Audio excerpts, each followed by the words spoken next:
اچھا سر آپ مغل صاحب آئے، آ جائیں آ جائیں. نہیں نہیں ٹھیک ہے آپ کی بات ٹھیک ہے. آ جائیں سوال آ جائیں، اگلا سوال آ جائیں. آپ بھی فائنڈ آؤٹ کریں، ہم بھی کر رہے ہیں. جی آ جائیں آئیں سوال کریں نا، آپ نے کرنا ہے.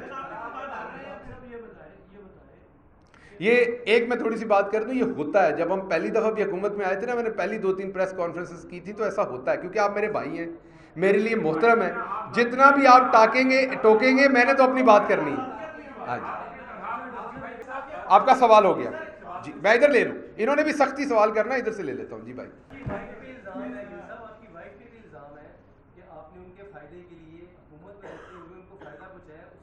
او بھائی جو اس کو فائدہ تھا اس ٹائم میری شادی نہیں ہوئی تھی جب کا ہے، تو وہ ان سے ان کا سوال پوچھے، کیونکہ وہ میری بیگم کے طور پہ ان کو نہیں وہ اسکالرشپ ملا تھا. جی نہیں تو وہ مانگ لینا ان سے جواب، میں ان کو نمبر دے دیتا ہوں باجی کو، ان کو فون کر کے جواب مانگے. وہ میری بیگم نہیں تھی اس ٹائم جب ان کو اسکالرشپ ملا تھا. ہاں میں نے کیسے دے دیا، میں تو پیدا بھی نہیں ہوا تھا پالیٹکس میں.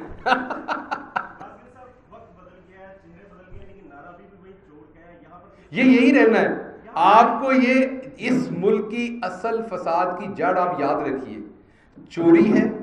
اس ملک میں جب تک فائنینشیل اکاؤنٹیبلٹی نہیں ہوگی یہ ملک آگے نہیں بڑھے گا. بور ہو جاتے ہیں آپ، مجھے پتا ہے، کیونکہ ہمیں نئی خبر چاہیے ہوتی، نئی بات. اصل مسئلہ یہ ایسے دیں نا ثبوت. نہیں وہ ایک ثبوت دیا تھا مجھے یاد. جی جی آ جائیں نہیں میں حاضر جناب، میں حاضر.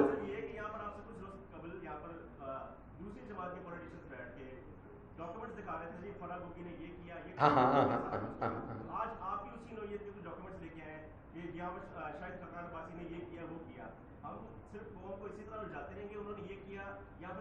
اچھا اب میں جواب دے دیتا ہوں. یہاں پر یہ کہا گیا کہ 60 کروڑ کی زمین فرا صاحبہ نے خرید لی فڈمک میں. فیصل آباد میرا شہر ہے. 85 لاکھ روپے ایکڑ کی وہاں ریٹ ہے. آپ نے خریدنی، میں نے خریدنی، ابھی بھی پڑی ہوئی ہے. 4000 ایکڑ پڑی ہوئی ہے. آپ کو چاہیے، آپ نے مجھے بتانا ہے، میں آپ کو لے جا کے لے کے دوں گا جو اس کا ریٹ ہے. ٹھیک ہے نا.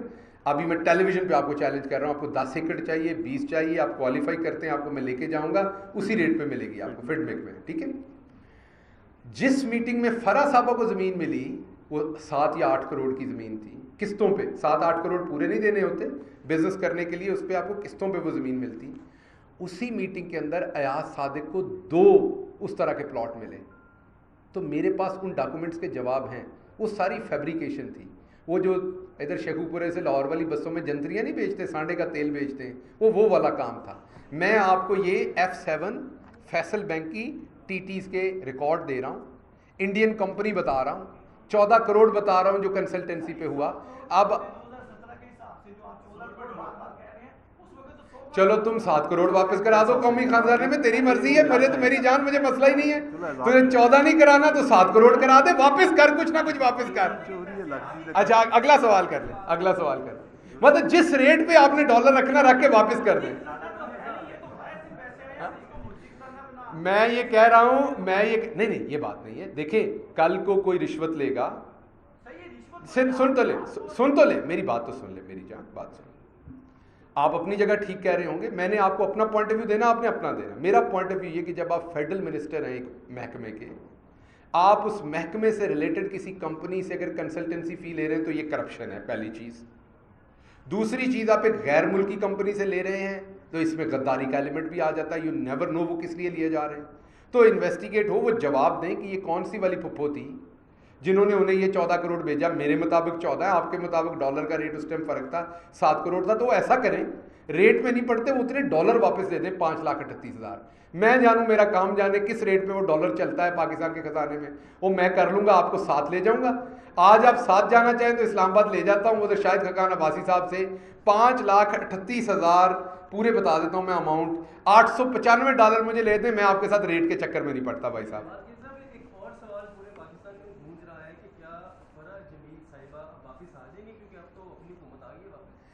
دیکھیے دوبارہ بتاتا ہوں. فرا جمیل صاحبہ ہوں یا نواز شریف صاحب کی صاحبزادی جو ہماری بہن ہے مریم سے جو چھوٹی بیٹی ہیں وہ ہوں، جو کسی حکومتی عہدے پر نہیں ہیں، اگر ان کے اوپر کوئی کسی کو اعتراض ہے تو اسی طرح ڈاکیومنٹ لائے. عدالتیں کھلی ہیں، ہم عدالت کی بات کر رہے ہیں. ہم یہ نہیں کہہ رہے ہم نے ان کو پکڑ لینا شام تک شاہد خاقان عباسی کو، ہم کہہ رہے ہیں نیب کارروائی کرے. ان کے پاس تین مہینے حکومت تھی، ان کے اوپر ریفرنس بناتے واپس کیوں آئیں؟ اور واپس آئیں یا نہ آئیں ان کا ملک ہے، آنا چاہیے. جب ان کو لگے گا آنا ہے وہ آ جائیں گی. وہ نواز شریف کی طرح کوئی کنوکٹڈ مجرم یہاں سے بھاگی ہوئی تو نہیں ہے. کوئی لیگل ریکوائرمنٹ تو ہے نہیں ان کے واپس آنے نہیں، اگر وہ آنا چاہیں. اور دوسری بات یہ ہے کہ پوری دنیا میں یہ مصدقہ اصول ہے کہ جب جرنلسٹوں کو بھی خشوگی ہو یا دوسرے لوگ ہوں، جب انہیں نظر آتا ہے کہ ان کی زندگی خطرے میں ہے، ان کو تنگ کیا جا رہا ہے، وکٹمائز کیا جا رہا ہے، تو وہ بھی بیچارے دوسرے ملک چلے جاتے ہیں. یہ نہیں کہ انہوں نے کرپشن کی ہوتی ہے. تو اگر آپ کو وکٹمائزیشن کا خوف ہو تو آپ چلے جائیں، وہ بری بات. لیکن اگر آپ نے سلمان شہباز کی طرح ڈاکے مارے ہوں، ڈاکومنٹ پڑے ہوں، مقصود چپڑاسی پڑے ہوں اور پھر آپ باہر چھپے ہوں، وہ بری بات ہے. تو اس لیے دونوں چیزوں میں فرق کر کے جئیں. جی سر، آپ بھی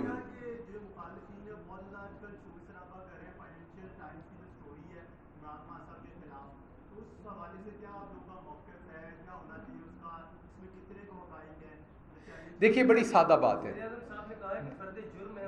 بڑی وزیر اعظم بیچارہ بڑا کچھ کہتا ہے. وہ تو اس نے تو چنیوٹ سے سونا بھی نکال لیا تھا. اچھا اس کو چھوڑ دیں، اس کی ایسے ہی حالات ہے بیچارے کے. وہ میں نے آپ کو بتایا کہ چھوٹے پردے کا پہلوان تھا، وہ جیسے ہی بڑے پردے پہ گیا یہ ایسے ہی ہے جیسے اگر آپ گاڑی کو سمندر میں ڈال دیں تو اس نے ڈوب جانا ہے، بھاگنا نہیں ہے. وہ بیچارہ اس دنیا کا بندہ ہی نہیں تھا جدھر اس کو ڈال دیا.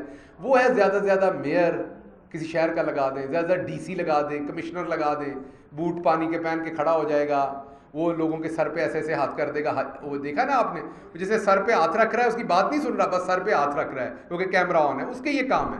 اس سے آپ کیمرہ آن کریں، شوٹنگ کرائیں، شوبازی کرائیں، کام ختم. وہ بیچارے کو ادھر پھنسا دیا، نہ اس کو پتا ہے میں کدھر جاؤں، نہ پھنسانے والوں کو پتا ہے اب اس کو کدھر لے کے جائیں. بات یہ ہے فائنینشیل ٹائم، سوال میں کبھی نہیں چھوڑتا ہوتا، یہ یاد رکھیے گا. فائنینشیل ٹائمز کو بڑی سادہ سٹوری ہے. یہ 1.3 ملین کیا ڈکلیئرڈ تھے تحریک انصاف کی طرف سے؟ چھپائے ہوئے تھے؟ نہیں. کس نے بتایا تھا یہ؟ ہم نے. کیا ہمارے اکاؤنٹس میں ڈکلیئرڈ تھے 2012-13 جب یہ آئے؟ بالکل ڈکلیئرڈ تھے. یہ کہاں سے اکٹھے ہوئے؟ ایک ڈنر ہوا، اس میں کون تھے؟ پاکستانی تھے. جس نے ڈنر ارینج کیا اس نے بیان الفی دے دیا. اچھا جی، نقوی صاحب بہت برے آدمی ہیں. کیا وہ برے آدمی تھے 2012-13 میں؟ ان پہ کوئی کیس تھا؟ کیا وہ کلین سٹیزن نہیں تھے؟ کیا وہ پاکستانیوں کے لیے ایک رول ماڈل نہیں تھے بیرون ملک؟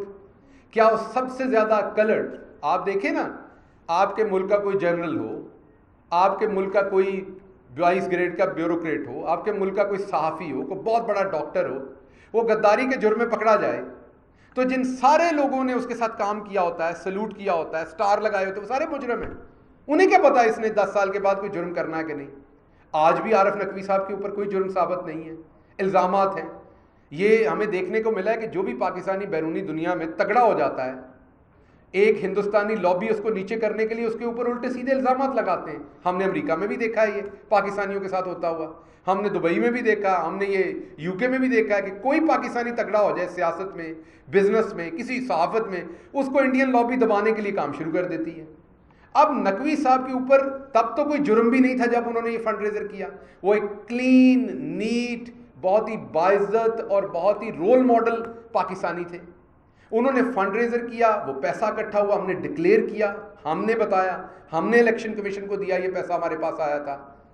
اور آج بھی ان پہ صرف الزامات ہیں. لیکن ایک الزام اسی سٹوری میں یہ بھی ہے کہ انہوں نے $20 ملین رشوت دی.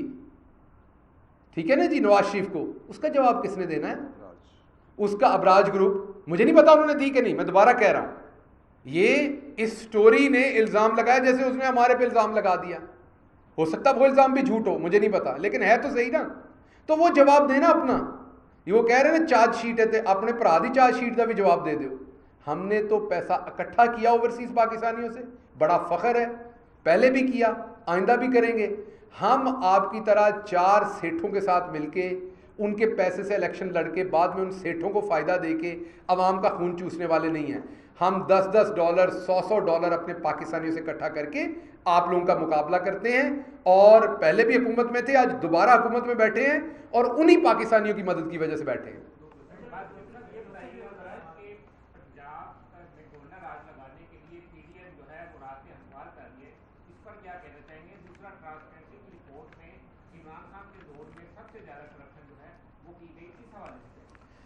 اچھا ایک تو آپ کو ٹرانسپیرنسی یاد آئی ابھی، چلیں اس کا بھی جواب دے دیتے ہیں، اس کا تب بھی جواب دے دیا تھا آپ کو بڑی اچھی طرح سے۔ پہلے سوال کا جواب دے دوں، گورنر راج لگانے کی کوشش کر رہے ہیں تو ہم بالکل ویلکم کریں گے، کیونکہ جب قرآن میں بڑا واضح اللہ نے بتا دیا ہے کہ وَتُعِزُّ مَن تَشَاءُ وَتُذِلُّ مَن تَشَاءُ، جب آپ کے مقدر میں ذلت لکھ دی جائے اس کے بعد آپ کتنی بھی کوشش کریں گے، جتنی کوشش کریں گے ذلت اور ملے گی۔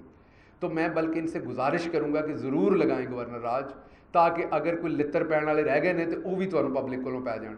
100 پیاز یہ کھا چکے ہیں، اب لتروں کی باری شروع ہے، کھانے دونوں پڑنے ہیں، اور اگر گنتی بھولے تو کام دوبارہ صفر سے شروع ہونا ہے۔ جی نہیں 4 پوچھو میرا بھی، نہیں پوچھو 4 پوچھو۔ میں نے پہلے کہا میں تو آپ کی باتوں کا غصہ نہیں کرتا، آپ کر جاتے۔ جب میرا پہلے پنجاب میں ٹینیور تھا، مجھے یاد ہے پہلے 2-3 مہینے بڑے ہی اوکھے سن، اے ذرا دوبارہ ہوا بدلی ہے، 2-3 مہینے بڑے اوکھے نے، پھر ٹھیک ہو جائے گا موسم، ساؤنڈ باتوں نکل جائے گا۔